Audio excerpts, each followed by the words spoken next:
আসসালামু আলাইকুম প্রিয় শিক্ষার্থীরা, তোমরা সবাই কেমন আছো? নাখালপাড়া হোসেন আলী স্কুলের অনলাইন ক্লাসে তোমাদের স্বাগতম। আমি সেলিনা আক্তার। আজ আমি তোমাদের তৃতীয় শ্রেণীর ইংলিশ ফর টুডে বই থেকে ইউনিট 39 পড়াবো। এটা একটা গল্প। গল্পটি হলো কাক এবং তার বাচ্চাদের নিয়ে। আমরা গত ক্লাসেও ওই গল্পটি পড়েছি। আজ আমি তোমাদের আবার গল্পটা বলে মনে করে দিচ্ছি, যাতে তোমরা প্রশ্ন উত্তরগুলা সুন্দরভাবে লিখতে পারো। ঠিক আছে, তাহলে এবার আমরা পড়ায় আসি। দেখো, আমরা আগেও দেখতে পাচ্ছি, এখনো দেখতে পাচ্ছি একটা কাক, বড় কাক এবং তার 3টা বাচ্চা। তার মানে একটা কাকের সাথে তার 3টা বাচ্চা ছিল, এবং কিভাবে কাকটা তার বাচ্চাদেরকে রেখে যেত সে গল্পটাই এখানে বলা হয়েছে। তো আমি আরেকবার পড়ি। ইট ইজ সামার, এটা গ্রীষ্মকাল। Mother crow and the young crows are living in a nest. মা কাক এবং তার বাচ্চারা একটি পাখির বাসায় থাকতো। The nest is above a cornfield, বাসাটি একটি শস্য ক্ষেতের উপরে ছিল। Every morning mother crow flies way to get corn, প্রতিদিন সকালে মা কাক তার শস্যের সন্ধানে বাহিরে যেত। She leaves the young crow, সে তার বাচ্চাগুলোকে রেখে যেত। One morning the farmer comes two check the corn, একদিন সকালে কৃষক তার শস্য দেখতে আসলো। He does not see the nest, সে পাখির বাসাটি দেখলো না। Mother crow is not in the nest, মা কাকটি তখনও বাসায় ছিল না। But the young crow see the farmer, কিন্তু কাকের বাচ্চাগুলো কৃষককে দেখতে পেল। দে আর অ্যাফ্রেড, তারা দেখে ভয় পেল। In the afternoon mother crow comes back, বিকেলবেলা মা কাক ফিরে আসলো। দি ইয়াং ক্রো সেজ, কাকের বাচ্চারা বলল, is it time to leave the nest mother, আমাদের কি বাসা ছাড়ার সময় হয়েছে মা? মাদার ক্রো সেজ, মা কাক বলল, no it's not time it, না এখনো সময় হয়নি। The next morning the young crow see the farmer again, পরদিন সকালে কাকের বাচ্চাগুলো আবার কৃষককে দেখতে পেল। There is another man with him, the man sees the nest, সে কৃষকের সাথে অন্য একজন লোক ছিল। লোকটি পাখির বাসাটি দেখতে পেল। মাদার ক্রো কামস ব্যাক, মা কাক ফিরে আসলো। The young crow says to their mother, it is time to leave now, mother crow says, no it's not time yet, মা কাক যখন ফিরে আসলো তখন বাচ্চাগুলো মাকে বলল, আমাদের কি বাসা ছাড়ার সময় হয়েছে? মা কাক বলল, না এখনো আমাদের বাসা ছাড়ার সময় হয়নি।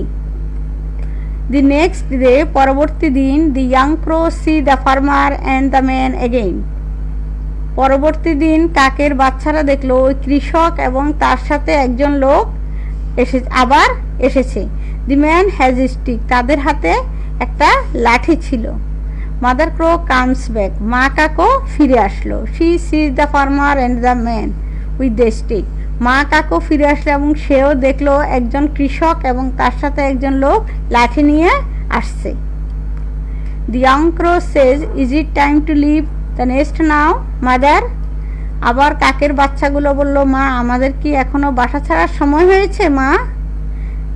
তখন মা বলল, yes mother crow says, no it's time, না এখনো, নাও ইটস টাইম, না হ্যাঁ এখন সময় হয়েছে, এখন আমাদের বাসা ছাড়ার সময় হয়েছে। কেন হয়েছে বাসা ছাড়ার সময়? কারণ ওই কৃষক এবং তার সাথে লোকটি লাঠি নিয়ে আসছে, তাদেরকে দেখে ভয় পেয়ে মা কাক এবং তার বাচ্চাগুলো বলল যে এখন আমাদের বাসা ছাড়ার সময় হয়েছে, আমরা বাসা ছেড়ে দিয়ে চলে যাব। এটাই হলো মূল গল্পটা। ঠিক আছে, তাহলে এবার আমরা আসি কোশ্চেন অ্যান্ড আনসার, প্রশ্ন উত্তরে আসি। প্রথম কোশ্চেন, এটা থাকবে তোমাদের হোমওয়ার্ক, তোমরা অবশ্যই এগুলা খাতায় লিখে নিবে। তো প্রথম হোমওয়ার্ক তোমাদের দিচ্ছি।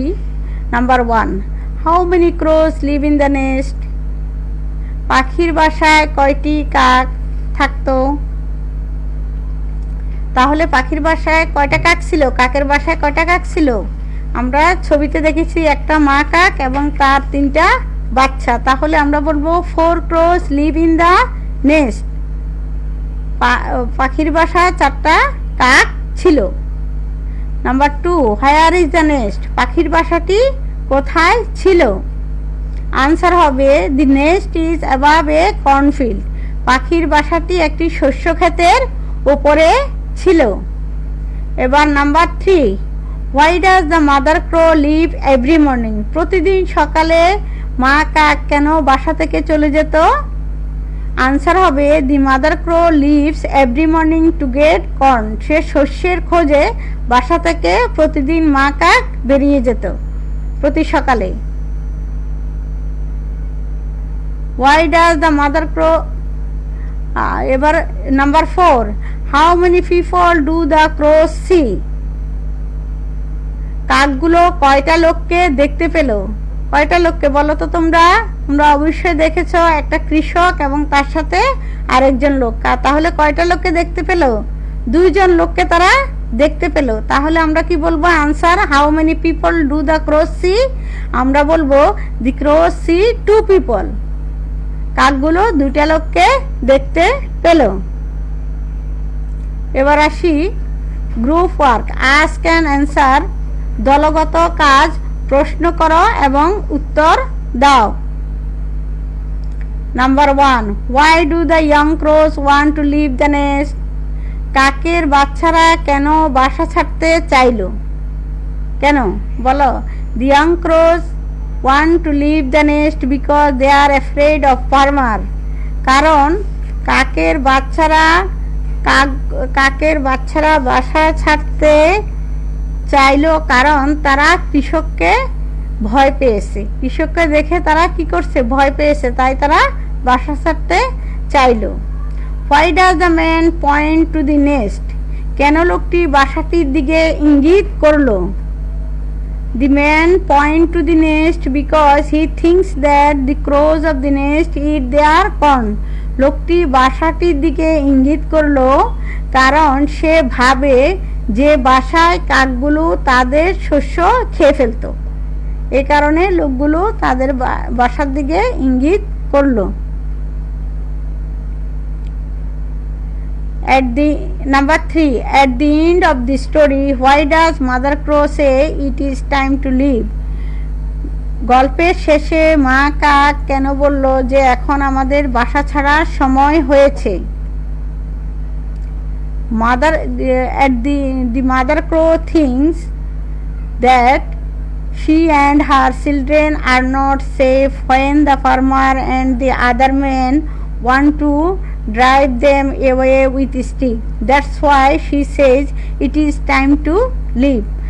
মা কাক ভাবলো যে সে এবং তার বাচ্চারা নিরাপদ নয়, কারণ যখন কৃষক ও অন্য লোকটি লাঠির সাহায্যে তাদের তাড়িয়ে দিতে চাইল, সেজন্যই সে বলল যে তাদের বাসা ছাড়ার সময় হয়েছে। এটা কে বলল?